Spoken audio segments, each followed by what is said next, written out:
Hello everyone, how are you all. बच्चों, हमने series शुरू की हुई थी एस्टेट प्रीवियस ईयर क्वेश्चंस की। उसी सीरीज़ को आगे बढ़ाते हुए आज का जो हमारा पेपर है वो 2011 के अंदर पेपर हुआ था। ये सबसे आसान अगर मैं बात करूं तो ये ईजीएस्ट पेपर है जो अभी तक हमने सॉल्व किए। उनमें सबसे ईजीएस्ट पेपर जो है वो ये है। ठीक है जी, वही 60 क्वेश्चन हम करेंगे जो बायोलॉजी से रिलेटेड है। 91 से शुरू होकर के जो 150 तक जाएंगे। इस सीरीज़ के अंदर हमने 2023 तक के पेपर्स को सॉल्व किया है जो आपके लिए यूज़फुल होंगे। अभी तक जितने भी आपने पेपर्स सॉल्व किए हैं उनमें आपने एक चीज़ देखी है कि जितने भी MCQs हैं उनसे रिलेटेड कोई ना कोई 1 2 3 4 5 क्वेश्चंस, जैसे अगर वो डायरेक्टली रिपीट नहीं हो रहे तो उनके ऑप्शन से रिलेटेड न्यू क्वेश्चन फॉर्मेशन के साथ साथ वो रिपीटेड जरूर पैटर्न में एक सीक्वेंस को फॉलो कर रहे हैं।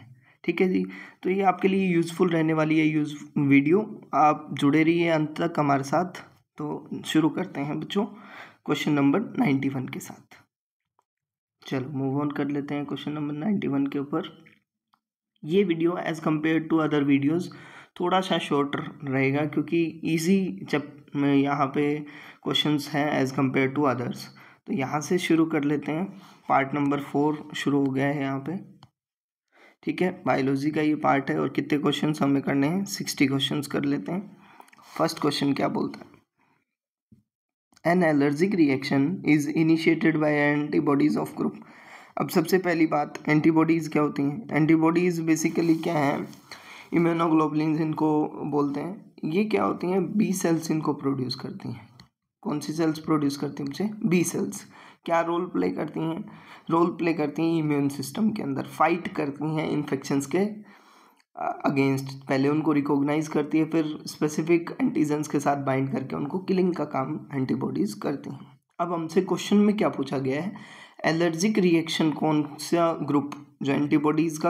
अब एंटीबॉडीज़ बेसिकली कितने टाइप की हैं, अगर मैं याद रखूं, डी गेम, ये हम याद रखने के लिए याद रख सकते हैं। ठीक है जी, D gamma antibody, D, IgD, IgG, IgA, IgM, IgE, ये 5 टाइप की एंटीबॉडीज़ हैं। ठीक है, अब इनमें से कौन सी एंटीबॉडी ऐसी है जो एलर्जिक रिएक्शन के लिए रोल प्ले करती है। ठीक है जी, तो उसमें जो IgG ग्रुप है वो देखो सबसे कॉमन टाइप का ग्रुप है, ब्लड सर्कुलेशन में सबसे मेन मिलने वाला ग्रुप यही है। ठीक है, एलर्जिक रिएक्शन नहीं कोज करता है। सेकंड क्या है, IgM, फर्स्ट एंटीबॉडी है जो इन्फेक्शन के अगेंस्ट पैदा होती है, एक्टिवेट करती है किसको बच्चे, कॉम्प्लीमेंट सिस्टम को। कॉम्प्लीमेंट सिस्टम के बारे में आपने मास्टर्स के अंदर पढ़ा होगा। ठीक है, उसके बाद क्या है, IgA क्या करता है, म्यूकोसल एंटीबॉडी को एक्टिवेट करता है। और उसके बाद क्या है, IgE एंटीबॉडी। अगर आपने चैप्टर पढ़ा है ह्यूमन हेल्थ एंड डिजीज़ तो उसके अंदर आप पढ़ेंगे जो बेसोफिल सेल्स हैं जो बेसिकली अफेक्टेड होती हैं एलर्जिक रिएक्शन के अंदर, उनके अंदर एक्टिवेशन का रोल किसका होता है, IgE का। मास्ट सेल्स के ऊपर ये बेसिकली मिलती हैं। ठीक है जी, जो हिस्टामाइन के रिलीज में या अदर केमिकल मीडिएटर के रिलीज में इसका मेन रोल होता है। तो आंसर जो हमारा बन जाएगा वो क्या बन जाएगा, ऑप्शन नंबर 4। ठीक है, क्लियर है, बहुत आसान है, NCERT से बेस्ड ये क्वेश्चन था। नेक्स्ट क्वेश्चन, सेकेंड क्वेश्चन देखो, true placenta of mammal is formed by. देखो जो प्लेसेंटा बन रहा है किसका बच्चे, मैमल का, वो किससे बनता है। ठीक है, अब यहाँ ऑप्शंस क्या दिया है, एमनियोन दिया है, कोरियोन दिया है, एलेंटोइस दिया है और एलेंटोकोरियोन दिया है। अब एमनियोन क्या होती है, देखो एक मेम्ब्रेन जो एम्ब्रियो को क्लोज करके रखती है, एक फ्लूइड कैविटी जो बनाती है, एमनियोटिक कैविटी जो बनाती है, एमनियोटिक कैविटी जो लेयर बनाती है उसको हमने क्या बोला, एमनियोन। ठीक है जी, कोरियोन जो लेयर होती है वो आउटर मोस्ट लेयर होती है। अगर मैं यहाँ लिखूँ आउटर मोस्ट लेयर या मेम्ब्रेन ऑफ एम्ब्रियो जो बनाती है वो क्या बनाती है, कोरियोन। एलेंटोइस क्या होती है, जो वेस्ट को रिमूव करने के लिए एम्ब्रियोनिक स्ट्रक्चर होती है, वेस्ट रिमूवल में जिसका मेन रोल है, जो प्लेसेंटा और अम्बिलिकल कोर्ड बनाती है वो एलेंटोइस होती है। ठीक है, अब उसके बाद क्या है, इसके बाद दिया हुआ है जी हमारा एलेंटोकोरियोन। ठीक है, अब ये क्या है, ये कॉम्बिनेशन किसका, एलेंटोइस का और कोरियोन का, जो डायरेक्टली इन्वॉल्व है किसके लिए बच्चे, फॉर्मेशन ऑफ प्लेसेंटा के लिए। देखो रोल तो किसका है, एलेंटोइस का भी है, बट दोनों कोरियोन और एलेंटोइस दोनों मिलकर के एक कंडीशन जनरेट करते हैं एलेंटो कोरियोन, ठीक है, जो दोनों डायरेक्टली क्या बनाते हैं, प्लेसेंटा बनाते हैं बहुत सारे मैमल्स के अंदर। अब आंसर यहाँ पे एलेंटोइस भी आ सकता था, बट जो बेस्ट आंसर यहाँ बना वो क्या बना, एलेंटो कोरियोन। क्लियर हुआ या नहीं हुआ, ठीक है। अब देखो फिर नेक्स्ट क्वेश्चन क्या है। Next, phenotypic ratio of F2 generation in dominant epistasis. देखो अब जब मम्मी फिनोटिपिक रेशो की बात आती है तो हम झट से डाई हाइब्रिड क्रॉस में एक रेशो याद रख सकते हैं 9:3:3:1। अब देखो सबसे पहले ऑप्शन ही यही दिया हुआ है, ठीक है, बट ये आंसर नहीं है, यहाँ पूछा गया है डोमिनेंट एपिस्टेसिस, ठीक है। अब डोमिनेंट एपिस्टेसिस क्या होता है, जब एक डोमिनेंट अलील क्या कर देता है, जैसे ये एक डोमिनेंट अलील है, एक रिसेसिव अलील है, ये मास्क कर रहा है, देखो कैपिटल ए मास्क कर रहा है इफेक्ट को स्मॉल ए के इफेक्ट को, ठीक है जी। When a gene with alternative alleles, अब अल्टरनेटिव अलील्स में जो डोमिनेंट अलील है वो दूसरे के एक्सप्रेशन को क्या कर रहा है, कंट्रोल कर रहा है, क्या कर रहा है, कंट्रोल कर रहा है, उस कंडीशन को हम क्या बोल रहे हैं, डोमिनेंट एपिस्टेसिस, ठीक है जी। अब डोमिनेंट एपिस्टेसिस जब भी हो रहा है तो उसके अंदर हम एक रेशो जो निकल के आती है वो क्या निकल के आती है, 12:3:1, 12:3:1, तो आंसर जो हमारा आ जाएगा ऑप्शन नंबर सेकंड, ठीक है जी। क्लियर है।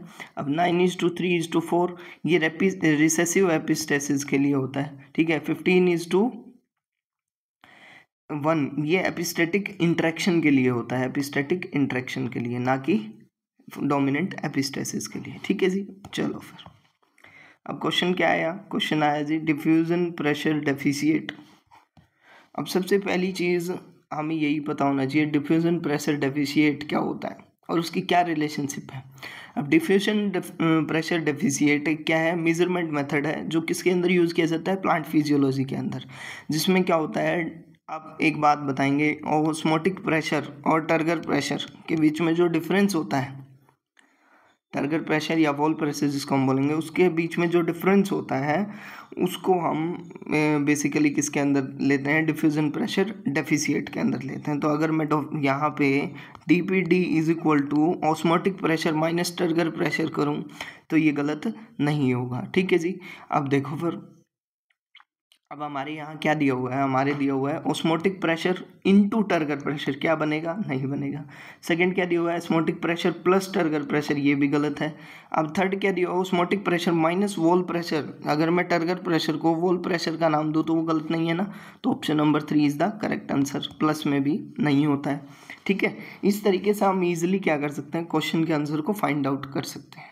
अब आई बात समझ में, ठीक है। अब देखो फिर अब नेक्स्ट क्वेश्चन क्या है, 95 क्वेश्चन। 95 क्वेश्चन क्या बोलता है, ऑटोटोमी इज फाउंड इन। अब ऑटोटोमी क्या है, सबसे पहली चीज़ ये क्या है, डिफेंस मैकेनिज्म है, ठीक है। ये क्या करते हैं, जैसे अब एक बॉडी का पार्ट है उसको डिटैच कर देते हैं इस प्रोसेस के अंदर, ठीक है, ताकि क्या कर सकें, प्रीडेटर से या अदर थ्रेट से अपने आप को क्या कर सकें, बचा सकें, रीजनरेट कर सकते हैं, नॉन एसेंशियल रीजनरेबल पार्ट को सेक्रीफाइस कर सकते हैं, अपनी बॉडी से रिमूव कर सकते हैं, ठीक है। अब उस ऑटोटॉमी को कौन दिखाता है, legs of crab, tail of lizard या विसरा इन होलोथ्यूरियन इकाइनोड्रम, और फोर्थ क्या है, ऑल ऑफ अबो। देखो अब ये तीनों की तीनों चीज़ें ऐसी हैं जो ऑटोटॉमी के अंदर दिखाई जाती है। अब देखो पहली क्या है, लेग्स ऑफ क्रैब। क्रैब क्या करता है, ऑटोमोबाइलाइज यानी डिफेंस मैकेनिज्म के टाइम पे अपने लेग्स को क्या कर देता है, रिमूव कर देता है, ताकि प्रीडेटर को एक तरीके से डिस्ट्रैक्शन शो कर सके। सेकंड क्या है, टेल ऑफ लिजार्ड, अगर आपने कभी देखा है लिजार्ड ऑटोटोमाइज कर देती हैं अपनी लेग्स को, ठीक है, इसको कॉर्डल ऑटोटोमी भी बोलते हैं। थर्ड क्या है, विसराइन होलोथ्यूरियन इकाइनोड्रम, होलोथ्यूरियन जिसको हम सीक्यूकुम्बर भी बोलते हैं, टाइप ऑफ इकाइनोड्रम होते हैं, ठीक है। ये भी क्या करते हैं, एक्सपेल आउट कर देते हैं अपने इंटरनल ऑर्गन्स को, लाइक डाइजेस्टिव सिस्टम को, एज एन डिफेंसिव मैकेनिज्म।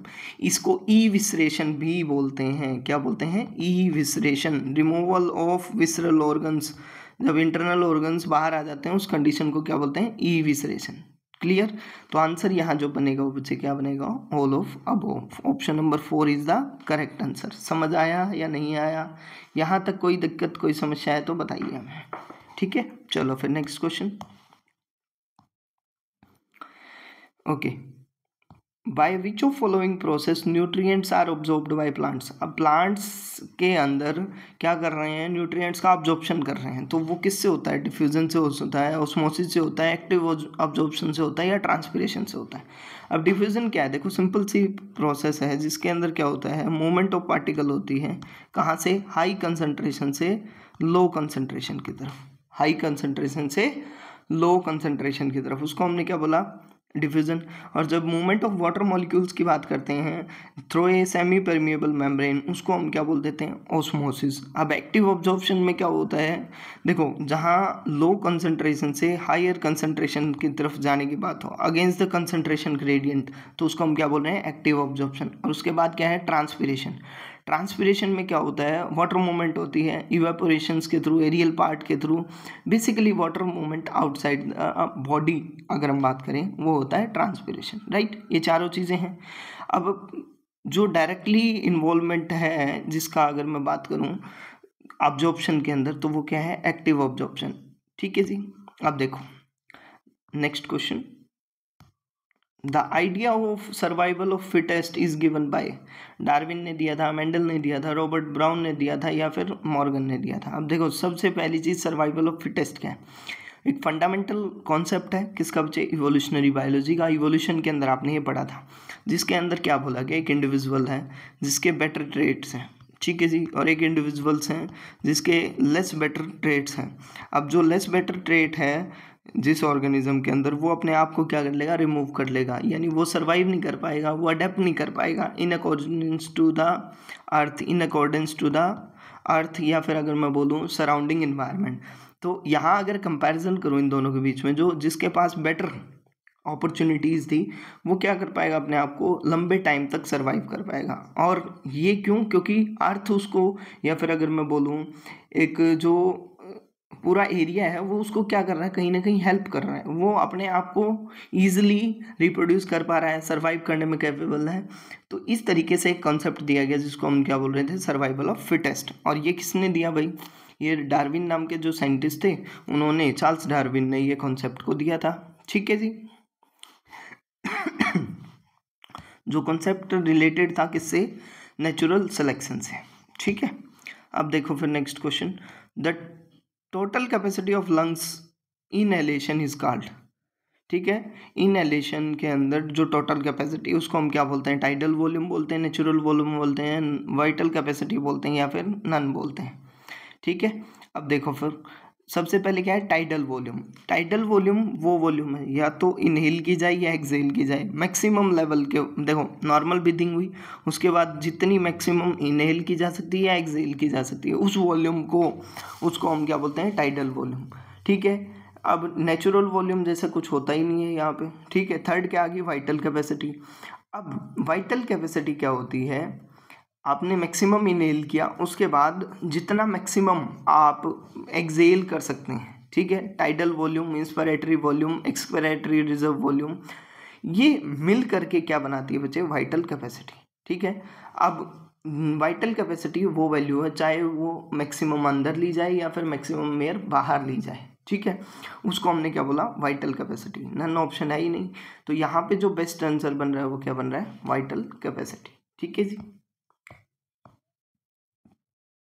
अब नेक्स्ट क्वेश्चन आया, cell theory was proposed by, देखो इससे आसान क्वेश्चन क्या होगा, सेल थ्योरी किसने दी थी भाई, ठीक है। सेल थ्योरी दी थी स्वान एंड सेक्लेडेन नाम के साइंटिस्ट ने, ठीक है जी। सेक्लेडेन नाम के साइंटिस्ट जो थे वो क्या थे, बॉटनिस्ट थे, और जो स्वान थे वो जूलॉजिस्ट थे। मतलब जो एनिमल सेल का कॉन्सेप्ट दिया वो किसने दिया, स्वान नाम के साइंटिस्ट ने, और बॉटनी के अंदर जो बॉटनिकल कॉन्सेप्ट जो दिया वो किसने दिया, सेक्लेडेन ने, ठीक है जी। अब प्लांट टिश्यूज कंपोज्ड होते हैं सेल्स के, तो वो किसने बताया, सेक्लेडेन ने, ठीक है। एनिमल टिश्यूज कंपोज्ड होते हैं सेल्स के, वो किसने बताया, स्वान ने। तो ऑप्शन जो हमारा बन जाएगा वो क्या बन जाएगा, बोथ ऑफ द अब, ठीक है जी। अब नेक्स्ट क्वेश्चन आया, एंटीकोडोन्स। अब पहली चीज़ क्या है, एंटीकोडोन क्या होते हैं। एंटीकोडोन बेसिकली 3 न्यूक्लियोटाइड की सीक्वेंस होती हैं, ठीक है, जो कॉम्प्लीमेंटेरिटी होते हैं किसके बच्चे, mRNA के, किसके, mRNA के, यानी mRNA पे जो कोडोन्स हैं उसके अपोजिट में जो होते हैं वो क्या होते हैं, एंटीकोडोन्स, कॉम्प्लीमेंटेरिटी होते हैं। ट्रांसलेशन के अंदर इनका मेन रोल होता है, ठीक है।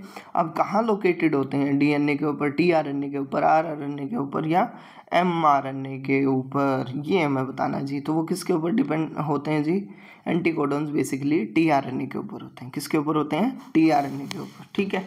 अब देखो फिर the method of food propulsion in oesophagus. देखो अब मैं यहाँ एक स्ट्रक्चर अगर मैं बनाना चाहूँ तो वो एक ईसोफेगस का स्ट्रक्चर यहाँ बना लेते हैं, गंदा सा स्टमक मैं अगर यहाँ बनाना चाहूँ तो यहाँ अगर फूड है तो क्या होगा, यहाँ से इंक्रीज हो जाएगा एरिया, ये फूड थोड़ा और अंदर आ गया, ठीक है, फिर क्या हो जाएगा, यहाँ से इंक्रीज हो जाएगा और फिर आगे क्या हो जाएगा, एरिया डिक्रीज हो जाएगा। इस तरीके से फिर ये आगे आ जाएगा, फिर आगे, फिर आगे। इस तरीके से क्या होता है, फूड की मूवमेंट होती है किसके अंदर, फूड पाइप के अंदर, यानी ईसोफेगस के अंदर। अब ये जो मूवमेंट होती है, ये जो मूवमेंट होती है वेव लाइक मूवमेंट, जिसमें मसल्स कॉन्ट्रैक्ट करती हैं और फूड को हम गिटकते हैं एक तरीके से, ठीक है, उसको हम क्या बोलते हैं, पेरिस्टाल्सिस बोलते हैं। क्लास 10th, आप क्लास 10th के साथ डील कर रहे होंगे, क्लास 10th में ही क्वेश्चन आ जाता है और कितना आसान क्वेश्चन पूछा गया है। देखो 2011 के अंदर जो क्वेश्चन का लेवल है कितना आसान है। आज का पेपर अगर आप 2023 का जो पेपर है उसको कंपेयर करो और 2011 का जो पेपर है उसको कंपेयर करो, दिन रात का फ़र्क है। उसको हम क्या बोलते हैं, पेरिस्टाल्सिस बोलते हैं, ठीक है जी। एंटी पेरिस्टाल्सिस उसका जस्ट अपोजिट हो जाएगा, स्वेलोइंग यानी गिटकना, ठीक है, नन, ठीक है। अब देखो फिर the term floating respiration is used when respiratory substrate is, देखो एक टर्म आई फ्लोटिंग रेस्पिरेशन, वैसे तो ये पहले भी यूज़ किया गया है, ठीक है। अब जब फ्लोटिंग रेस्पिरेशन की बात करते हैं मतलब उसके अंदर जो सबस्ट्रेट है वो फिक्स्ड नहीं होता है, वो क्या नहीं होता है, फिक्स्ड नहीं होता है। अब उसमें पूछा गया रेस्पिरेटरी सबस्ट्रेट होना क्या चाहिए, ठीक है। अब ऑप्शंस क्या दिए हैं, carbohydrate, fats both 1 and 2 and protein, ठीक है जी। तो आंसर जो है वो क्या आ जाएगा बच्चे, 2 होंगे, कार्बोहाइड्रेट एंड फैट्स, यानी फिक्स्ड नहीं है फ्लोटिंग के अंदर, वो कार्बोहाइड्रेट्स को भी यूज़ कर सकता है और फैट्स को भी यूज़ कर सकता है, इसलिए उसको हमने क्या बोला बच्चे, फ्लोटिंग रेस्पिरेशन, ठीक है। अब उसके बाद देखो भाई नेक्स्ट क्वेश्चन क्या है, genic balance theory of sex determination was given by, sex determination जिसके अंदर हम फाइंड आउट करते हैं आइदर सेक्स इज मेल और फीमेल, राइट। अब एक थ्योरी दी गई genic balance theory, genic balance theory किसके अंदर आती है भाई, जेनेटिक्स के अंदर इसको पढ़ते हैं, किसके अंदर, जेनेटिक्स के अंदर, ठीक है, जिसके अंदर एक्सप्लेन किया गया है कि एक सेक्स ऑफ ऑर्गेनिज्म कैसे डिटरमाइन करता है, नंबर ऑफ एक्स क्रोमोसोम और number of sets of autosomes के अंदर, ठीक है। ये कॉन्सेप्ट दिया गया, एक बैलेंस बनाने की कोशिश की गई किसके बीच में, सेक्स क्रोमोसोम के बीच में और ऑटोजोम्स के बीच में, सेकेंड किसके बीच में, ऑटोजोम्स के बीच में, राइट। अब इस बैलेंस थ्योरी को हमने क्या नाम दिया, जीनिक बैलेंस थ्योरी। अब ये थ्योरी किसने दी थी, स्ट्रासबर्गर ने दी थी या टीएच मॉर्गन ने दी थी, वाल्डेयर ने दी थी या केल्विन बी ब्रीजेस ने दी थी, ठीक है। स्ट्रासबर्गर का मेन रोल था डिस्कवरी ऑफ माइटोसिस के अंदर, ठीक है जी। टीएच मॉर्गन ने काम किया था ड्रोसोफिला मेलानोगास्टर के ऊपर, discovery of sex linked traits के अंदर, ठीक है जी। वाल्डेयर जो नाम के साइंटिस्ट थे उन्होंने टर्म क्रोमोसोम को दिया था, ठीक है, कंट्रीब्यूशन था साइटोलॉजी के अंदर। केल्विन बी ब्रीज क्या थे, इन्होंने कंट्रीब्यूशन किया था किसके साथ बचे, टीएच मॉर्गन के साथ। तो जो यहाँ बेस्ट आंसर जो बना, जिन्होंने केल्विन बी ब्रीज ने दिया था इस कॉन्सेप्ट को, जिसको हम जीनिक बैलेंस थ्योरी बोलते हैं, ठीक है जी, क्लियर। अब next question, the hormones created by Graafian follicle. अब ग्राफियन फॉलिकल्स कहाँ होते हैं, अगर आपने एक स्ट्रक्चर देखा होगा तो वो स्ट्रक्चर मैच्योर ओवरी का देखा है, जिसमें हमने कॉर्पस ल्यूटियम के बारे में पढ़ा, ठीक है, primary follicle, secondary follicle, tertiary follicles, इस तरीके से अलग अलग हमने स्ट्रक्चर्स को पढ़ा है किसके अंदर, मैच्योर ओवरी के अंदर, राइट, यही चीज़ है।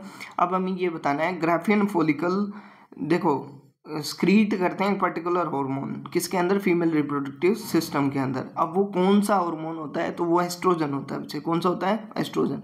रिलैक्सिन तो आफ्टर प्रेगनेंसी रिलीज होता है, cortisone steroid hormone adrenal gland release करती है, टेस्टोस्टेरोन मेल सेक्स हार्मोन है, तो ये तो आएगा नहीं, तीनों ऑप्शन क्या हो गए, गलत। Option number 4 is the correct answer.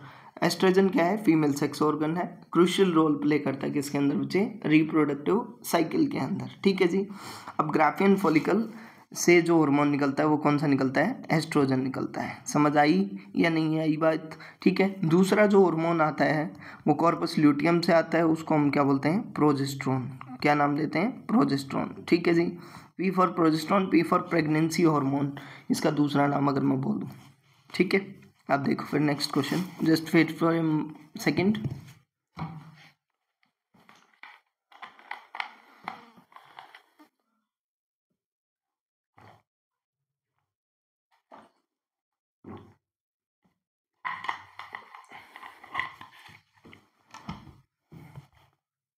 देखो नेक्स्ट क्वेश्चन क्या है, 105 क्वेश्चन है, देख लेते हैं। In 1984 Bhopal gas tragedy was cause due to leakage of, देखो कितना आसान क्वेश्चन है, कहाँ से, इन्वायरमेंट से रिलेटेड जो चैप्टर है उसके अंदर से ये क्वेश्चन आया। 1894 के अंदर भोपाल गैस ट्रेजेडी हुई, ठीक है जी। ये ट्रेजेडी कहाँ हुई बच्चे, यूनियन कार्बाइड पेस्टिसाइड प्लांट था, किसके अंदर, भोपाल के अंदर, इंडिया के अंदर, वहाँ पे मध्य प्रदेश के अंदर ये चीज़ हुई थी। अब उसके अंदर कौन सी गैस बेसिकली लीकेज हुआ था, कौन से केमिकल का लीकेज हुआ था, वो हमें पूछा गया है, ठीक है जी। तो उसके अंदर याद रखेंगे आप, मिथाइल आइसोसाइनाइट जो गैस है वो लीक हुई थी, ठीक है जी। ओके नेक्स्ट क्वेश्चन, इन सेल रॉबर्ट ब्राउन डिस्कवर्ड, इससे आसान क्या क्वेश्चन होगा भाई, रॉबर्ट ब्राउन ने डिस्कवर किया था किसको, न्यूक्लियस को डिस्कवर किया था जी, ठीक है, क्लियर है। अब कब किया था, 1831 के अंदर। और किस देखो ऑर्चिड जो होता है ना, ऑर्चिड्स की स्टडी जब वो कर रहे थे माइक्रोस्कोप के अंडर, तो उसके अंदर उन्होंने फाइंड आउट किया था न्यूक्लियस को, और वो एसोसिएटेड है किसके साथ, डिस्कवरी ऑफ न्यूक्लियस के साथ। Functionally active form of enzyme is, जो एक्टिव फॉर्म है एंजाइम की उसको क्या बोलते हैं, एपो एंजाइम बोलते हैं, आइसो एंजाइम बोलते हैं, होलो एंजाइम बोलते हैं, या जाइमोजेंस बोलते हैं। एपो एंजाइम क्या होता है, प्रोटीन पार्ट होता है जिसको एक्टिव होने के लिए क्या चाहिए, कोफैक्टर चाहिए। क्या चाहिए भाई, कोफैक्टर, ठीक है। आइसो एंजाइम या आइसोजाइम डिफरेंट फॉर्म होती है एंजाइम की जो सेम रिएक्शन को कॉज कर सकती है। होलो एंजाइम क्या होता है, ये एक एक्टिव फॉर्म है एंजाइम की जिसके अंदर एपो एंजाइम भी होता है प्लस में कोफैक्टर भी होता है, ठीक है। जाइमोजेंस क्या होते हैं, प्रो एंजाइम्स होते हैं, इनएक्टिव फॉर्म्स होती है एंजाइम्स की। तो आंसर जो हमारा निकल के आएगा वो क्या आ जाएगा, holo enzyme is the answer, option number 3 is the correct answer, ठीक है। उसके बाद देखो, which one of following is a, अगर मैं बात करूं, which one of following is most stable ecosystem, सबसे स्टेबल जो इकोसिस्टम है वो कौन सा है, डेजर्ट इकोसिस्टम, ओशियन है, फॉरेस्ट है, या ग्रासलैंड है, ठीक है जी। अब डेजर्ट क्या है, लो बायोडाइवर्सिटी है, चेंजेस होंगे तो वो डायरेक्टली इफेक्ट करेंगे। ओशियन क्या है, अर्थ का सिग्निफिकेंट पोर्शन को कवर करता है, वाइड रेंज ऑफ बायोडाइवर्सिटी होती है यहाँ पे। फॉरेस्ट के अंदर भी डाइवर्स इकोसिस्टम होते हैं, ठीक है जी। उसके बाद क्या है, ग्रासलैंड में भी डोमिनेंसेस किसकी होती है, ग्रास की और हर्बेशियस प्लांट्स की। अब जो मोस्ट स्टेबल यहाँ क्या है वो ओशियन है, क्योंकि इसके अंदर क्या होती है, डाइवर्सिटी अप्रोक्सीमेट ज़्यादा होती है, ठीक है। अब देखो फिर next question, stored food of green plant, green plants का स्टोर्ड फूड क्या है, स्टार्च है, सेलुलोज है, ग्लाइकोजन है, ग्लूकोज है, ठीक है। अब देखो स्टार्च क्या है, कॉम्प्लेक्स कार्बोहाइड्रेट है, बहुत ज़्यादा क्या होती है इसके अंदर, ग्लूकोज यूनिट होती हैं। सेलुलोज क्या है, कंपोनेंट होता है सेल वॉल का। ग्लाइकोजन क्या होता है, स्टोर्ड फॉर्म होती है ग्लूकोज की। ग्लूकोज क्या है, एक स्मॉल फोटोसिंथेसिस के टाइम में होता है, बट जो स्टोर्ड फॉर्म है वो नहीं होती है। अब देखो इससे आसान क्वेश्चन क्या होता है, स्टार्च क्या है, स्टोर्ड फॉर्म है किसके बच्चे, प्लांट्स की, और यही चीज़ एनिमल्स की पूछी जाती तो वो क्या हो जाता, ग्लाइकोजन्स। एड्स वायरसेस डिस्ट्रॉय, अब एड्स वायरस किसको डिस्ट्रॉय करते हैं ये हमें बताना है, ठीक है जी। तो वो बेसिकली टीएच सेल्स को डिस्ट्रॉय करते हैं, सीधा याद रखने वाली बात है। टी हेल्पर सेल्स को डिस्ट्रॉय करने का काम कौन करते हैं, ए वायरसेस। कौन से वायरसेस, एड्स वायरसेस, ठीक है। अब देखो फिर, most convincing and direct evidence of evolution, evolution का डायरेक्ट एविडेंस क्या है, फॉसिल्स हैं, वेस्टिजियल ऑर्गन है, कनेक्टिंग लिंक है, या मॉर्फोलॉजी है। और फॉसिल्स क्या होते हैं बच्चे, देखो जो रिमेन्स बच जाते हैं प्रीवियस जनरेशन के, जो चेंजेस के बारे में बताते हैं। जैसे आज का जो हॉर्स में बात करूं, ठीक है, वो उसको कंपेयर किया जा रहा है मल्टीपल ईयर्स एगो के अगर मैं स्केलेटन सिस्टम के साथ कंपेयर करूँ आज के जो उसके स्केलेटन सिस्टम है, तो उसमें कुछ फॉसिल्स मिलेंगे, ठीक है। उनके साथ अगर मैं कंपैरिजन करता हूँ तो वो एक चेंज के बारे में बताते हैं। सेकंड क्या है, वेस्टिजियल ऑर्गन। वेस्टिजियल ऑर्गन्स मतलब जो ओरिजिनल फंक्शन जो उनका था वो खो चुके हैं इवोल्यूशन के टाइम पे, बट वो अभी भी प्रेजेंट हैं रिड्यूस्ड फॉर्म में या मॉडिफाइड फॉर्म में, ठीक है। जैसे अगर मैं ह्यूमन अपेंडिक्स की बात करूँ, विजडम टीथ की बात करूँ, तो वो क्या है, वेस्टिजियल ऑर्गन्स। थर्ड क्या है, कनेक्टिंग लिंक। कनेक्टिंग लिंक में क्या है, वो ट्रांजिशनल फॉसिल्स होते हैं, मतलब जो एक ए ग्रुप में थे और बी ग्रुप में अभी फिलहाल हैं, तो उनके बीच में जो कनेक्शन का काम कर रहे हैं, जो ना तो अभी पर्टिकुलर ए में है ना पर्टिकुलरली बी में है, उन दोनों के इन बिटवीन का काम करते हैं, वो क्या कर रहे हैं, कनेक्टिंग लिंक, ठीक है जी। उसके बाद फोर्थ क्या है, मॉर्फोलॉजी। मॉर्फोलॉजी क्या होती है, study of shape and structure of organisms. पहले क्या थे, आज क्या है, क्या सिमिलरिटीज अब हैं, क्या डिफरेंसेस हैं, ठीक है। तो इसमें देखो चारों ही वैसे तो ऑप्शंस हैं इवोल्यूशन के, लेकिन यहाँ से पूछा है मोस्ट कन्विंसिंग, तो सबसे ज़्यादा मेन रोल प्ले करते हैं वो कौन करते हैं, फॉसिल्स करते हैं बच्चे, ठीक है। आइडेंटिफाई करने में मेन रोल जो है इवोल्यूशन को, वो किसका है बच्चे, फॉसिल्स का है। अब बात आई बच्चे, rhodopsin is constituents of, rhodopsin किसका कॉन्स्टिट्यूएंट्स है, रेड सेल्स। अगर मैं बात करूं, रेड कलर को शो करने के लिए रोडोप्सिन होता है, ठीक है जी। अब कॉर्निया आउटर मोस्ट लेयर होती है आई की, कोरोइड जो होती है वो स्क्लेरा और रेटिना के बीच में एक लेयर होती है। रोड्स क्या होते हैं, सेल्स होती हैं, फोटोसेप्टर सेल्स होती हैं जो रोड सेल्स के अंदर मिलते हैं। कोन्स क्या होते हैं, फोटो रिसेप्टर्स होते हैं, ठीक है। ये डिफरेंट टाइप्स ऑफ क्या करते हैं बच्चे, ऑप्सिन्स को कंटेन के होते हैं, बट रोडोप्सिन नहीं होता है। तो रोड सेल्स क्या कंटेन के होती हैं, रोडोप्सिन, जो बेसिकली लो लाइट विजन्स के लिए, लो लाइट कंडीशंस के लिए रिस्पॉन्सिबल है, ठीक है। Determinate cleavage is found in, अब सबसे पहली चीज डिटर्मिनेट क्लीवेज, जिसमें क्या होता है, टाइप ऑफ एम्ब्रियोनिक डेवलपमेंट है जिसमें ईच सेल्स के फेट का हमें पता होता है, ठीक है। डिटर्मिनेशन क्लियर होता है, उसको हमने डिटर्मिनेट क्लीवेज पिछले जो पेपर था उसके अंदर भी हमने डिस्कस किया था।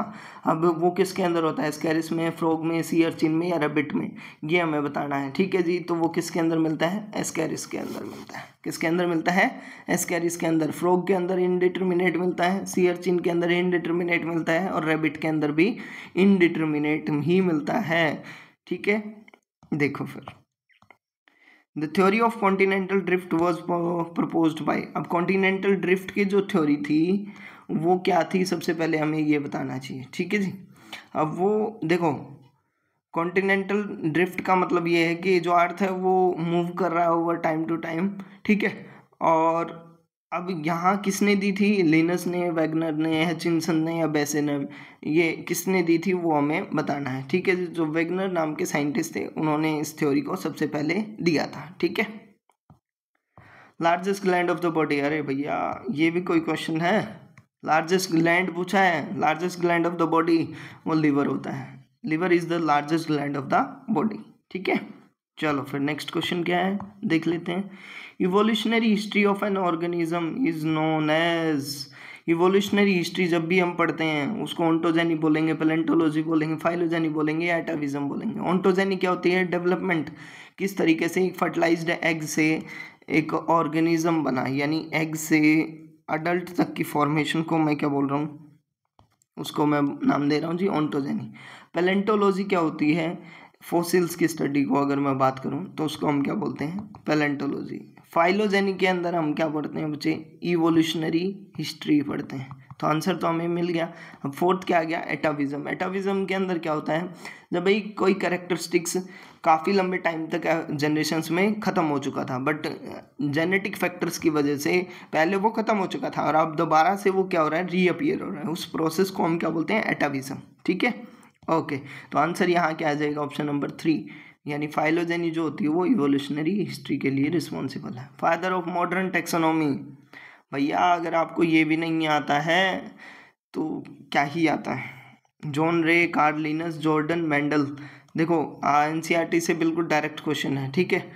अब अगर ये पूछा जा रहा है कि मॉडर्न टेक्सोनॉमी के फादर कौन है, तो वो कार्ल लिनस है। कौन है भाई, कार्ल लिनस, ठीक है। एटीपी क्या है, एडिनोसिन ट्राइफॉस्फेट, फॉर अगर मैं बात करूं एडिनोसिन ट्राइफॉस्फेट। एम आई राइट और रॉन्ग? ठीक है जी, एडेनिन था, ठीक है, 3 फॉस्फेट ग्रुप हैं और एक साथ में क्या है, साथ में क्या है भैया, नाइट्रोजनस बेस, उसके अलावा 3 फॉस्फेट ग्रुप और एक राइबोज मॉलिक्यूल, राइट, यही चीज़ है। अब वो न्यूक्लियोटाइड है, न्यूक्लियोसाइड है, न्यूक्लिक एसिड है या विटामिन है। न्यूक्लियोसाइड के अंदर क्या होगा, जिसके अंदर नाइट्रोजनस बेस तो होगा, शुगर होगा, ठीक है जी, और साथ में क्या होगा, फॉस्फेट ग्रुप होगा। न्यूक्लियोसाइड के अंदर क्या होगा, न्यूक्लियोसाइड के अंदर शुगर होगा प्लस नाइट्रोजनस बेस होगा, ठीक है। अब उसके बाद क्या है, न्यूक्लिक एसिड, न्यूक्लिक एसिड में क्या होंगे, डीएनए और आरएनए आ जाते हैं, ठीक है। उसके बाद क्या है, विटामिन, विटामिन तो ये होता ही नहीं, तो अब जो आंसर आ जाएगा वो क्या आ जाएगा, न्यूक्लियोटाइड, क्योंकि इसके पास क्या है, एडेनिन भी है, शायद में राइबोज शुगर भी है और फॉस्फेट ग्रुप भी है, तो वो क्या है, एक न्यूक्लियोटाइड है। Clear. Man has dash pair of salivary gland, कितने पेयर होते हैं भाई, 3 पेयर्स होते हैं। कितने होते हैं, 3 पेयर्स, और नंबर पूछा जाता तो 6 हो जाता। अब 3 पेयर्स कौन से हैं, लिख लो यहाँ पे। पैरोटिड ग्लैंड, ठीक है। सेकंड क्या है, सब मैंडिबुलर ग्लैंड, ठीक है। थर्ड क्या है, सब लिंगुअल ग्लैंड। क्लियर हुआ या नहीं हुआ? अब उसके बाद देखो फिर, sweetest sugar among the naturally occurring sugar. अब नेचुरली अकरिंग शुगर जो होती हैं उसके अंदर जो सबसे स्वीटेस्ट है वो बतानी है, वो ग्लूकोज होती है, फ्रक्टोज होती है, सुक्रोज होती है, इनमें से कोई नहीं होती है, ठीक है जी। तो जो सबसे स्वीटेस्ट है जिसको हम बोल रहे हैं तो वो फ्रक्टोज होती है। वो कौन सी होती है, फ्रक्टोज, ठीक है। Which method is not included in asexual reproduction, asexual reproduction में कौन सा मेथड यूज नहीं होता है, ये हमें बताना है। बाइनरी फिजन नहीं होता है, मल्टीपल फिजन नहीं होता है, एनाइसोगामी नहीं होता है, या बडिंग नहीं होता है। भैया क्या क्वेश्चंस का लेवल आप देख रहे हैं, एसेक्सुअल रिप्रोडक्शन के टाइप्स पूछे गए हैं। बाइनरी फिजन में क्या होगा, जहाँ बॉडी 2 पार्ट्स में डिवाइड हो रही थी। मल्टीपल फिजन में क्या हो जाएगा, प्लाज्मोडियम की बात मैं अगर करूँ, ठीक है। बाइनरी फिजन में बात कर रहा हूँ, अमीबा की बात कर लेते हैं। एनाइसोगामी क्या होता है, जिसके अंदर फ्यूजन ऑफ गैमीट्स, ठीक है, जिसके अंदर वो क्या होते हैं, एनाइसोगेमस, मतलब एक का स्ट्रक्चर अलग है दूसरे का अलग है। और चौथा क्या है, बडिंग, बडिंग में क्या होगा, एक पेरेंट से एक छोटा सा बड अराइज करेगा। हाइड्रा का एग्जांपल दूं तो आंसर क्या आ जाएगा, एनाइसोगेमी। सिंपल सा क्वेश्चन था, इससे आसान क्वेश्चन क्या होगा, ठीक है। देखो फिर, the tissue of highest respiratory activity, यानी एक ऐसा टिश्यू जिसके अंदर सबसे ज़्यादा रेस्पिरेशन रेट है, वो हमें बताना है जी। मेरिस्टेम होता है, ग्राउंड टिश्यू होता है, फ्लोएम होता है, या मैकेनिकल टिश्यू। अब पहले ये बताइए, ये प्लांट टिश्यू है या एनिमल टिश्यू है? तो ये प्लांट टिश्यूज़ की बात कर रहे हैं, तो यानी रेस्पिरेटरी एक्टिविटी हमें किसके अंदर बतानी है भाई, प्लांट्स के अंदर। मेरिस्टेम क्या होता है, टिप के अंदर होता है, अनडिफरेंशिएटेड सेल्स होते हैं, हाईली मेटाबॉलिकली एक्टिव होते हैं। सेकंड क्या होते हैं, ग्राउंड टिश्यू, जिसमें बल्क ऑफ प्लांट बॉडी बनी होती है, स्टोरेज, फोटोसिंथेसिस यहीं से होता है। फ्लोएम क्या करता है, ट्रांसपोर्ट ऑफ शुगर और ऑर्गेनिक कंपाउंड्स करता है। मैकेनिकल टिश्यूज जो क्या करते हैं, स्ट्रक्चरल सपोर्ट प्रोवाइड करते हैं मेनली, मेटाबॉलिक प्रोसेसेस में इनका कोई रोल नहीं है। अब हमसे ये पूछा गया कि सबसे ज़्यादा एक्टिव कौन सा है, देखो मेरिस्टेम है, उसके अंदर क्या होगी, रेस्पिरेटरी एक्टिविटी भी सबसे ज़्यादा होगी, क्योंकि वो सबसे ज़्यादा जल्दी क्या करता है, डिवाइड करता है, ठीक है। क्लियर हुआ या नहीं हुआ? अब देखो फिर, the causative agent of syphilis, syphilis क्या है, सिफिलिस आती है जी किसके अंदर, वीडी के अंदर। सिफिलिस आ जाती है जी एसटीडी के अंदर। सेक्सुअली ट्रांसमिटेड डिजीज़ की बात करूँ, वायरल डिजीज़ की बात करूँ, रिप्रोडक्टिव डिजीज़ की बात करूँ, तो ये सारी किसके अंदर, सिफिलिस इन तीनों कैटेगरीज के अंदर आ जाती है, ठीक है। अब हमसे पूछा गया है what is the causative agent, यानी किसकी वजह से होती है, ठीक है। लेशमोनिया डेवननी, ये क्या है, प्रोटोजोन पैरासाइट होती है। लेशमेनियासिस कोज करता है, ना कि सिफिलिस, तो ये आंसर नहीं बनेगा। दूसरा क्या है, ट्रेपोनेमा पैलेडियम, ये बैक्टीरिया कोज करता है सिफिलिस को, ठीक है, तो ये आंसर हो गया। अब तीसरा और पूछ लेते हैं, ट्रेपैनोसोमा गैम्बिस, ये क्या करता है बच्चे, ये प्रोटोजोन पैरासाइट है। अफ्रीकन ट्रेपैनोसोमोनासिस कोज करता है, स्लीपिंग सिकनेस कोज करता है, यहाँ लिख सकते हैं स्लीपिंग सिकनेस कोज करता है, ना कि सिफिलिस। अब सैल्मोनेला टाइफाई क्या करता है, टाइफाइड को कोज करता है, ना कि सिफिलिस को, ठीक है। तो ये भी एक बैक्टीरियम है। अब ये दोनों क्या है, प्रोटोजोआ थे, ये क्या था, बैक्टीरियम था। ट्रेपैनोमा पैलेडियम ये भी बैक्टीरिया है। अब ये दोनों बैक्टीरियल डिजीज और ये क्या है, प्रोटोजोन पैरासाइट से होने वाली डिजीज है, ठीक है। अब देखो फिर, which of following disease is cause due to animal bite. अब किसी ऑर्गेनिजम्स के बाइट करने से कौन सी डिजीज़ होती है? एड्स होती है क्या? नहीं, ठीक है। उसके बाद क्या है? उसके बाद पूछा गया रेबीज़, उसके बाद क्या पूछा गया? टेटनस, और उसके बाद क्या पूछा है? ट्यूबरकुलोसिस। एड्स नहीं होती है, रेबीज़ एनिमल के बाइट करने से होती है, टेटनस कोई वाउंड हो जाता है, ठीक है, कट लग गया उसकी वजह से होती है, ट्यूबरकुलोसिस क्या है? देखो ट्यूबरकुलोसिस का भी डायरेक्ट एनिमल बाइट से कोई रोल नहीं है, तो आंसर क्या बच गया हमारा? क्या बच गया? रेबीज़, ठीक है जी। रेबीज़ जो एक डिजीज़ है वो एनिमल बाइट से होती है। उसके बाद क्या है? Kidneys. Just wait for a second.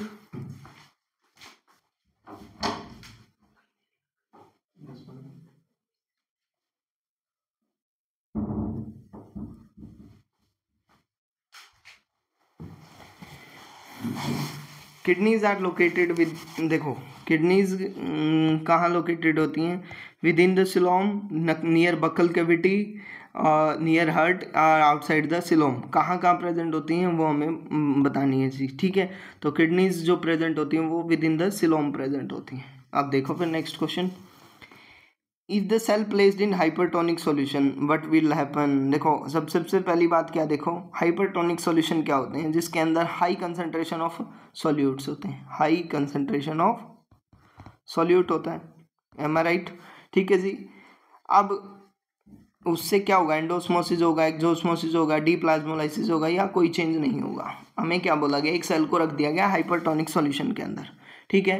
तो अब उससे क्या होगा? उससे हमें ये बताना है एंडोस्मोसिस हो रहा है या एक्सोस्मोसिस। तो उसमें क्या होगा? आपसे एक्सोस्मोसिस होगा, क्योंकि वाटर क्या होगा? मूवमेंट करेगा आउट, क्या करेगा? आउटसाइड, ठीक है। उसको हम क्या बोलते हैं? एक्सोस्मोसिस। और सेल क्या हो जाएगी बच्चे? यहाँ से श्रिंक हो जाएगी। क्या हो जाएगी?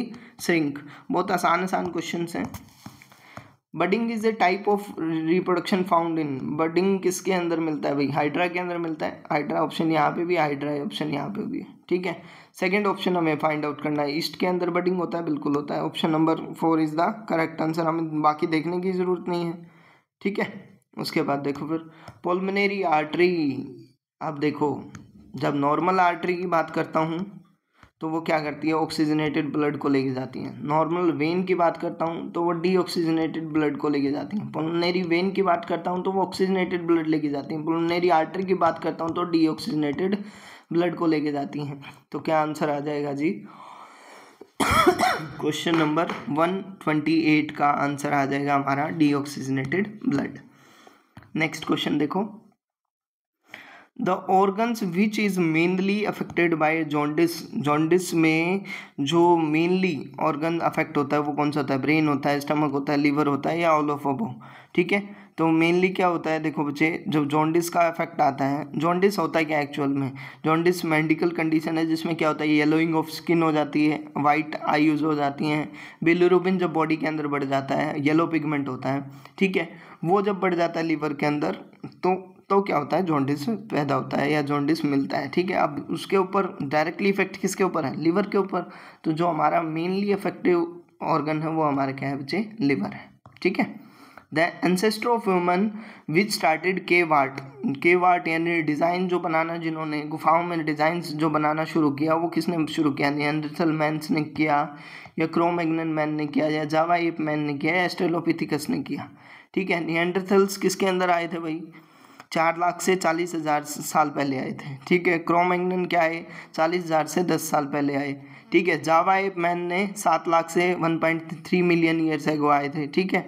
और 4 से 2 मिलियन ईयर्स पहले एस्ट्रेलोपिथिकस आए थे, ठीक है। अब केव आर्ट किसने बनाना शुरू किया? C for cave, C for Cro-Magnon man. Cro-Magnon man ऐसे थे जिन्होंने क्या किया बच्चे? केव आर्ट को बनाना शुरू किया, ठीक है। The saliva contains an enzyme. अब सलाइवा के अंदर क्या होता है? पेप्सिन होता है, ट्रिप्सिन होता है, टाइलिन होता है, या नन ऑफ वो? टाइलिन एंजाइम होता है। टाइलिन जो होता है, टाइलिन जिसको हम दूसरा नाम सेलिवरी अमाइलेज, जिसको हम क्या बोलते हैं? सेलिवरी अमाइलेज का नाम देते हैं। इसका दूसरा नाम है स्टार्च के डाइजेशन के अंदर ये रोल प्ले करता है। फर्स्ट एंजाइम है जहाँ से क्या होता है, जिसके वजह से डाइजेशन स्टार्ट होता है फूड का। फूड के डाइजेशन की स्टार्टिंग कहाँ से होती है? माउथ से होती है। और माउथ में भी कौन से एंजाइम से? सेलिवरी अमाइलेज से। और सेलिवरी अमाइलेज का दूसरा नाम क्या है? टाइलिन है। पेप्सिन कहाँ मिलता है? स्टमक के अंदर। ट्रिप्सिन क्या है? मिलता है पेनक्रियाज के अंदर, ठीक है जी।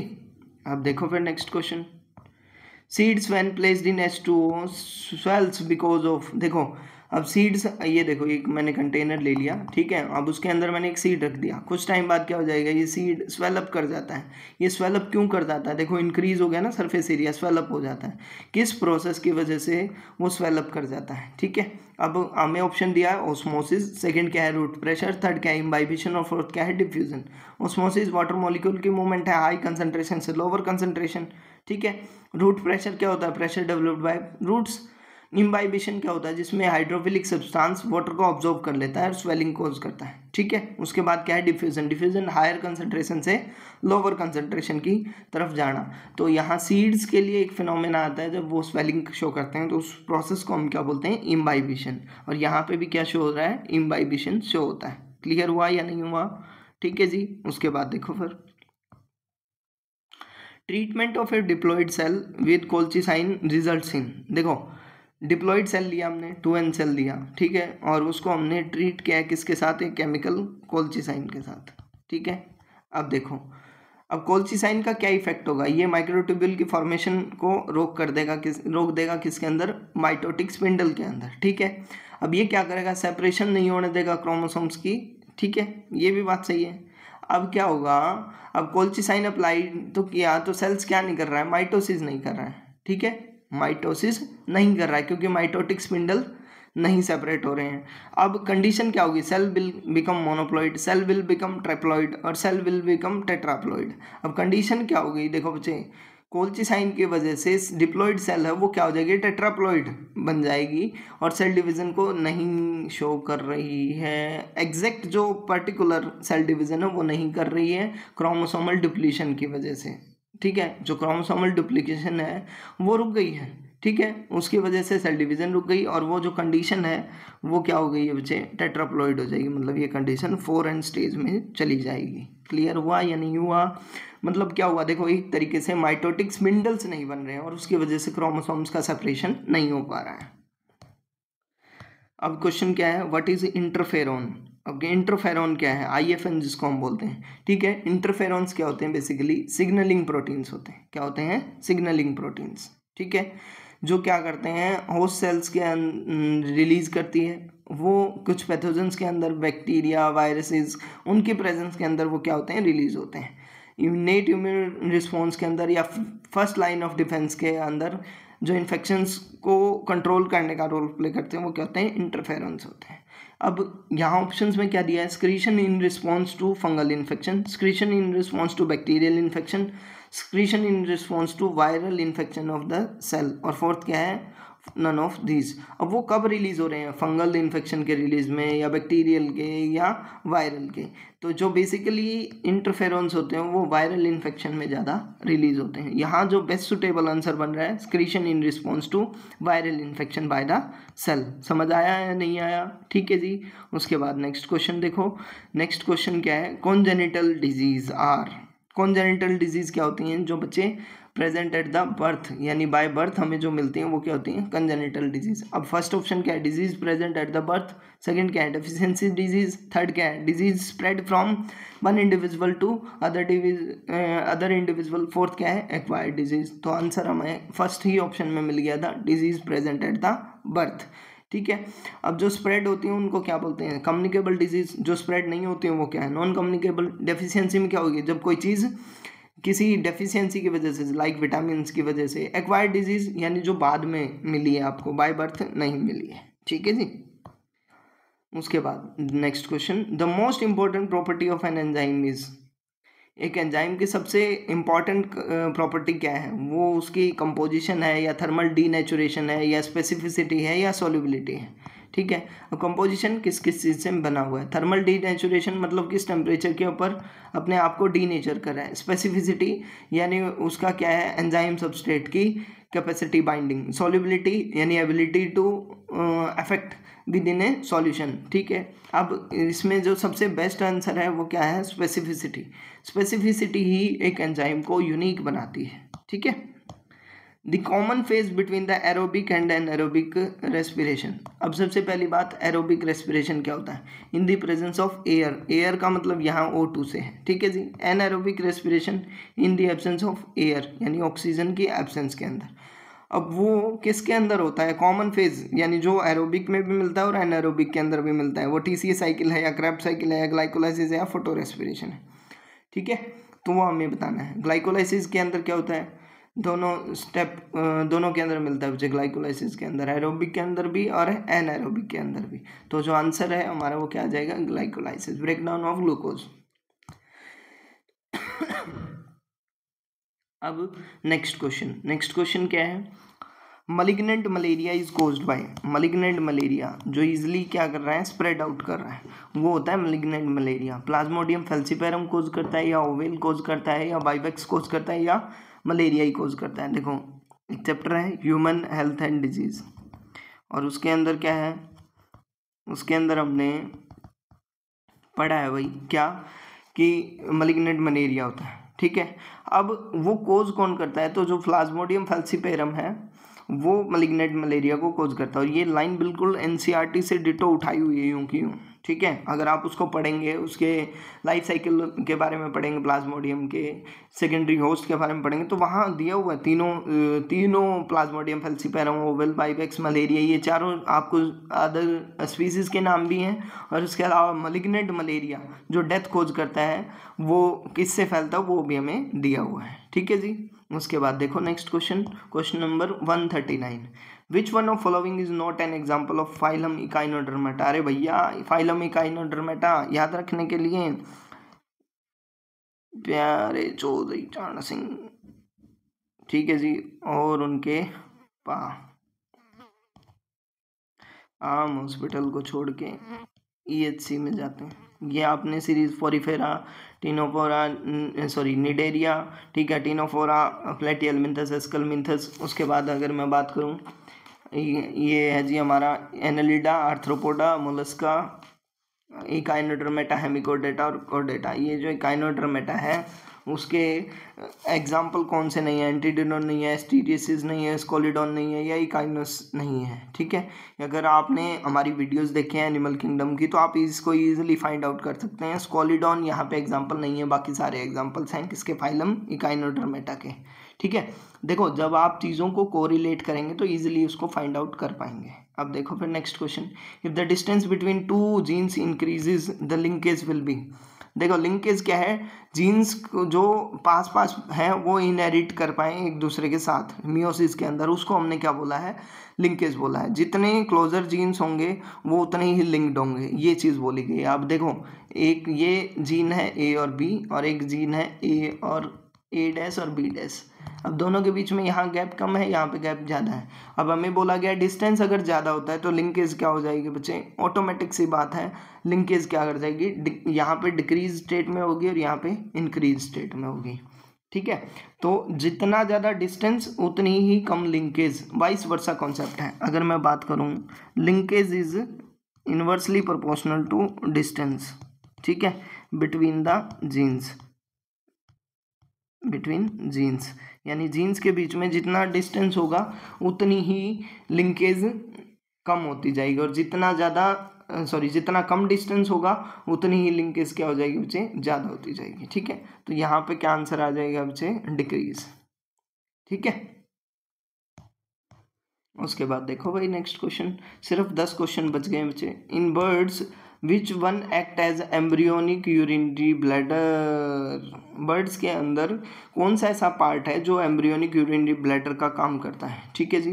तो कॉरियन करता है या एलेंटोइस करता है, ये योग सेक करता है या एमनियोन करता है। अब सबसे पहली चीज़ क्या है, ये एम्ब्रियोनिक लेयर है, एम्ब्रियोनिक लेयर्स हैं। अभी इन एम्ब्रियोनिक लेयर्स में हमें ये बताना है जी कौन सी ऐसी लेयर है जो क्या करती है बच्चे, एम्ब्रियोनिक टाइम के अंदर यानी एम्ब्रियोनिक स्टेज के अंदर यूरिनरी ब्लैडर का काम करती है। किसका काम करती है, यूरिनरी ब्लैडर का। किसके अंदर बच्चे, बर्ड्स के अंदर, यानी एव्स के अंदर, यानी ये कैटेगरी अगर मैं बात करूँ कॉर्डेटा की कैटेगरीज के अंदर, ठीक है जी। तो वो कौन करती है बच्चे, एलेंटोइस करती है। कौन सी, एलेंटोइस। एलेंटोइस क्या है, स्टोरेज साइट है किसका बच्चे, वेस्ट का, ठीक है। तो वो एम्ब्रियोनिक यूरिनरी ब्लैडर का काम करती है किसके अंदर बच्चे, बर्ड्स के अंदर। इतनी बात क्लियर हुई या नहीं हुई, ठीक है। अब देखो Nissl granules inside the nerve cell. देखो आप बाकी चाहे कुछ पढ़ के जाना या ना जाना, हर पेपर के अंदर, या मैं अगर बात करूं हर दूसरे साल या तीसरे साल हर बार क्या है क्वेश्चन आया है किसके अंदर बच्चे, नर्व सेल के अंदर। तो नर्व सेल इंपॉर्टेंट पार्ट है, हर बार यहाँ से क्वेश्चन आया है। नीजल ग्रेन्यूल्स जो प्रेजेंट होते हैं किसके अंदर, नर्व सेल के अंदर। अगर मैं एक स्ट्रक्चर बनाना चाहूँ यहाँ नर्व सेल का, ठीक है, तो वो कुछ इस तरीके का स्ट्रक्चर होगा या नहीं होगा, ठीक है जी।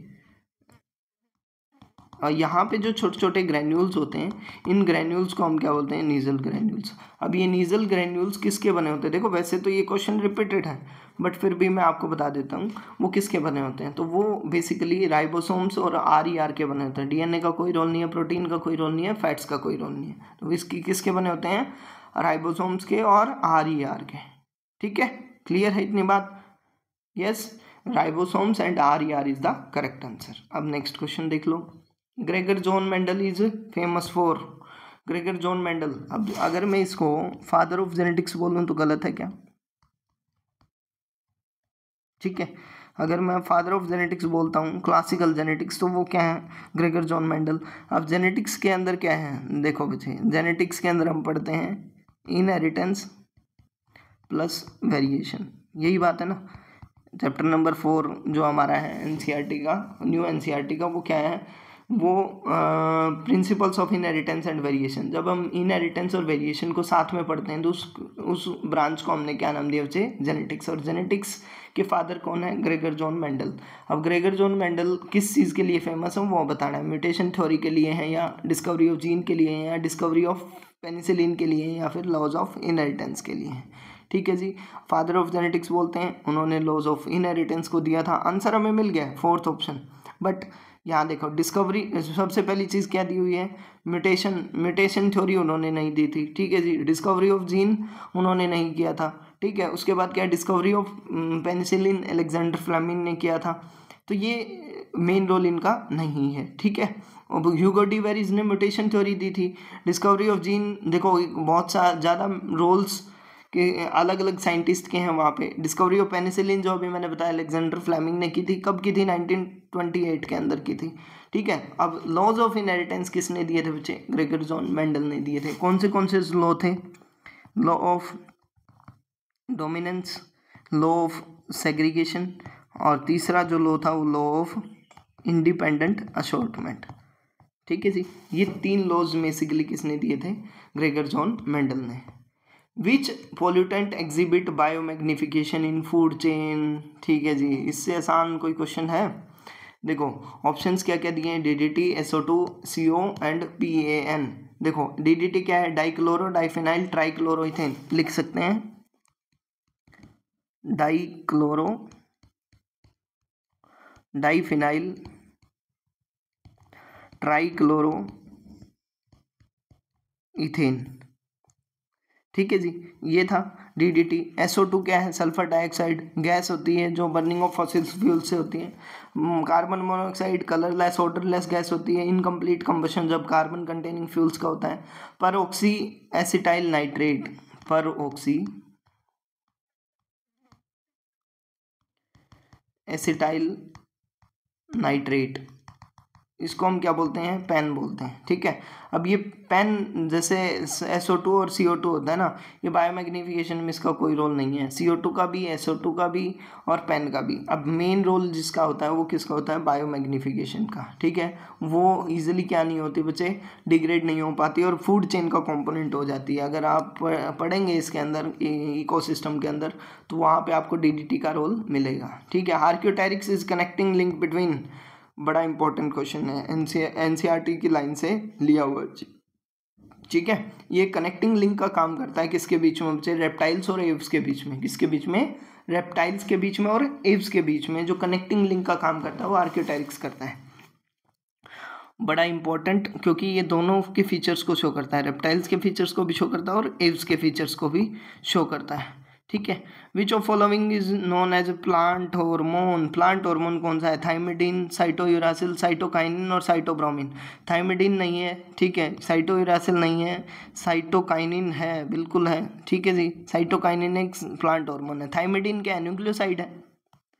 अगर मैं यहाँ बात करूँ थाइमिडीन क्या है, न्यूक्लियोसाइड है, ठीक है। साइटोयूरासिल क्या है, ठीक है, मिस स्पेलिंग वर्ड लग रही है, मिजनोमेट्रम है ये, क्या है, मिजनोमेट्रम, ठीक है। उसके बाद क्या है, साइटोकाइनिन, एक प्लांट हार्मोन है, ग्रोथ हार्मोन है, ठीक है, सेल डिवीजन के अंदर इसका रोल है, किसके अंदर रोल है, सेल डिवीजन के अंदर, ठीक है जी। उसके बाद क्या है, साइटोब्रोमिन, साइटोब्रोमिन भी क्या है, प्लांट हार्मोन से रिलेटेड नहीं है। तो आंसर जो हमारा आ जाएगा वो क्या आ जाएगा, ऑप्शन नंबर 3, ठीक है। अब देखो फिर, which of following is not present in the prokaryotic cell. देखो भैया, जब हमने सेल चैप्टर पढ़ा था उसके अंदर हमने सबसे पहला पार्ट यही किया था, 2 टाइप के सेल्स को पढ़ा था, prokaryotic cells and eukaryotic cell. जब यूकैरियोटिक सेल्स की बात कर रहे थे तो हम वेल डेवलप्ड न्यूक्लियस की बात करते थे, और जब हम प्रोकैरियोटिक की बात कर रहे थे तो वहाँ पे वेल डेवलप्ड न्यूक्लियस नहीं था, न्यूक्लियर मेम्ब्रेन नहीं थी, ये सारी चीज़ें हमने पढ़ी थी। अब हमें पूछना है, बताना है कि देखो कैरेक्टरिस्टिक्स हमें पता होनी चाहिए प्रोकैरियोटिक सेल्स की, अगर आपको नहीं याद है तो दोबारा जाके उन चीज़ों को रिवाइज करना। अब प्रोकैरियोटिक सेल्स में कौन सी चीज़ नहीं होती, राइबोसोम्स ऑफ एटी टाइप बिल्कुल नहीं होते हैं, एटीएस टाइप है ये, एटी टाइप नहीं है, एटीएस टाइप, ठीक है। अब दूसरा क्या है, क्रोमोसोम्स, तीसरा क्या है, न्यूक्लियोलस, और फोर्थ क्या है, ऑल ऑफ अबो, ठीक है। अब देखो एटीएस टाइप के राइबोसोम्स नहीं होते हैं, 70S टाइप होते हैं, ठीक है। अब क्रोमोसोम्स भी नहीं होते हैं किसके अंदर बचे, प्रोकैरियोटिक सेल्स के अंदर। न्यूक्लियोलस जो होता है ना वो भी नहीं प्रेजेंट होता है, तो तीनों चीज़ें क्या होती हैं, नहीं प्रेजेंट होती हैं। तो आंसर जो हमारा बनेगा वो क्या बनेगा बच्चे, ऑल ऑफ अबो। देखो अब इस क्वेश्चन के अंदर बहुत आसान क्वेश्चन था, अगर आपको डिफरेंसेस याद है ना किसके, प्रोकैरियोटिक सेल के और यूकैरियोटिक सेल के, तो ये सेकेंड्स का क्वेश्चन था, आप जैसे ही स्टेटमेंट पढ़ेंगे तो आपको पता चल जाएगा ये था या नहीं था, ठीक है। उसके बाद देखो फिर, फाइलॉइड इज ए मॉडिफिकेशन ऑफ, फाइलॉइड किसकी मॉडिफिकेशन है, ये हमसे क्वेश्चन पूछा गया है, लीफ की है, रूट की है, स्टेम की है, फ्रूट की है, ये हमसे एक क्वेश्चन पूछा है। फाइलॉइड क्या है, मॉडिफाइड पेटियोल है, मॉडिफाइड पेटियोल है, ठीक है। अब पेटियोल किसका पार्ट है, स्टेम का पार्ट है या लीफ का है, लीफ का है बच्चे, लीफ लाइक स्ट्रक्चर बन जाता है, फंक्शन काम करता है किसके बच्चे, काम करता है लीफ की तरह, ठीक है।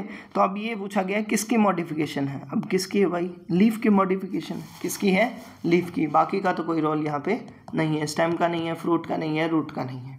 उसके बाद देखो फिर नेक्स्ट क्वेश्चन, देखो अगर आपने चैप्टर पढ़ा है morphology in the flowering plant, तो वो फाइलॉइड, जैसे ही आप फाइलॉइड याद रखेंगे तो वो लीफ से एसोसिएटेड है, आप इजीली, मतलब ये क्वेश्चंस ऐसे हैं जो डायरेक्टली मेमोरी बेस्ड हैं, जितना आप रिवाइज करेंगे उतना जल्दी आप उसको फाइंड आउट कर पाएंगे। The medium which is required for action of pepsin.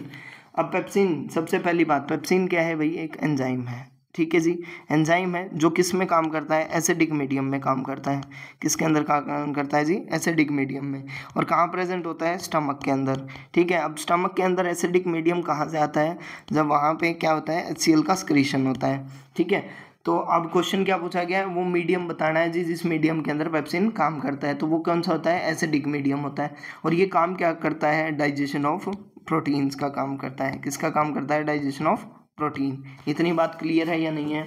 अब ये भी क्वेश्चंस अगर आपको नहीं आ रहे हैं, क्लास 10th के लेवल का क्वेश्चन है जी, ठीक है। कोई नहीं बोल सकता है कि इससे आसान कोई पेपर हो सकता है, मुझे आज तक मैंने जो जितने पेपर आपको करवाए, 7 पेपर आई थिंक करवा दिए, 8th पेपर ये चल रहा है, उसमें अगर मैं सबसे आसान पेपर की बात करूं तो यही होगा, जिसके अंदर मुझे मिनिमम टाइम लगा एक सॉल्यूशन बनाने में, ठीक है जी। उसके बाद देखो फिर, ट्रांसपिरेशन इज मैक्सिमम इन। अब ट्रांसपिरेशन क्या होता है, सबसे पहली चीज़ हमें यही पता होनी चाहिए कि ट्रांसपिरेशन क्या होता है। ट्रांसपिरेशन एक प्रोसेस है जिसमें वाटर का ट्रांसपोर्टेशन होता है, कहाँ से बचे, रूट से एटमॉस्फेयर तक, ठीक है, रूट से एटमॉस्फेयर के अंदर, ठीक है। यानी एक लॉस ऑफ वाटर अगर मैं बोलूँ तो वो स्टोमेटा के थ्रू, लीफ सरफेस के थ्रू, ये अलग अलग फैक्टर्स होते हैं, जैसे लाइट हो गया, टेम्परेचर हो गया, विंड स्पीड होगी, ह्यूमिडिटी होगी, उसके बेसिस पे ये ट्रांसपिरेशन इफेक्ट होता है। अब ये ट्रांसपिरेशन में बेसिकली एक ट्रांसपोर्ट हो रहा है किसका बच्चे, वाटर का, कहाँ से स्टार्टअप होके रूट से और कहाँ तक जा रहा है, एटमॉस्फेयर के अंदर, किसके थ्रू बच्चे, वाया स्टोमेटास के थ्रू, वाया लीफ के थ्रू, वाया स्टेम के थ्रू, ठीक है। जब स्टोमेटा से हो रहा है स्टोमेटल ट्रांसपिरेशन, लीफ से हो रहा है लीफ ट्रांसपिरेशन, ठीक है, स्टेम से हो रहा है स्टेम ट्रांसपिरेशन, यस राइट। ये डिफरेंट टाइप के ट्रांसपिरेशन है। अब हमने इससे ये पूछा गया है किस लाइट के अंदर, ब्लू लाइट या रेड लाइट या इंफ्रारेड लाइट या ग्रीन लाइट, किसके अंदर ट्रांसपिरेशन की रेट जो होती है वो सबसे ज़्यादा होती है। तो ब्लू लाइट जो होती है ना वो क्या होती है बच्चे, इफेक्टिव होती है मैक्सिमम ट्रांसपिरेशन को शो करने के लिए। क्लियर हुआ या नहीं हुआ। अब देखो फिर हमने देखो बच्चे, अब सबसे पहली चीज़ हमसे यही पूछ ली जाती है, ये 60 मार्क्स के क्वेश्चन थे, सबसे ईजीएस्ट जो पेपर था वो यही था, ठीक है। अब ये ईजीएस्ट पेपर के अंदर आपका स्कोर कितना हो सकता है, 50 प्लस कितने लोग, ठीक है, 45 प्लस कितने हैं और 40 प्लस कितने हैं। अगर मेरा स्कोर मैं बात करूँ यहाँ जो होगा वो 52 से 56 का स्कोर अप्रोक्सीमेट मैं यहाँ आउट ऑफ 60 कर सकता हूँ आराम से बिना पढ़े। इतना स्कोर अगर आपका यहाँ इस पेपर के अंदर बन रहा है तो इसका मतलब सिंपल सा यही है कि आपको एनसीईआरटी की सिर्फ रिवीजन की रिक्वायरमेंट है ताकि आप इस स्कोर को 60 आउट ऑफ 60 कर सकें, ठीक है। अब एक दो क्वेश्चन ऐसा था कि जो थोड़ा आउट ऑफ एनसीईआरटी चला गया था, अदरवाइज ये सारे के सारे सिंगल क्वेश्चन भी ऐसा नहीं था कि जिसको हम ये बोल सकें कि हमारे लेवल से ज़्यादा था। देखो अब हमने PYQ सीरीज़ कंप्लीट कर ली है। अब जो कल से क्लासेस होंगी वो 50 क्वेश्चंस के साथ हम एक चैप्टर के 50 क्वेश्चंस को डील करेंगे और टोटल जो हमारे चैप्टर्स हैं लाइक 22 चैप्टर्स हैं ओल्ड एनसीईआरटी के अंदर 11th क्लास के अंदर और 16 चैप्टर्स हैं 12th क्लास के अंदर। ये जो 38 चैप्टर्स हैं इनके पर chapter minimum 50 questions and maximum 100 questions हम एक क्लास के अंदर सॉल्व करने की कोशिश करेंगे। अगर आपको हमारी ये सीरीज़ पसंद आ रही है तो प्लीज़ कमेंट सेक्शन में एक छोटा सा रिव्यू फीडबैक के फॉर्म में आप ज़रूर हमें बताएं कि ये यूज़फुल रही आपके लिए या नहीं रही। Stay connected with this, thank you so much.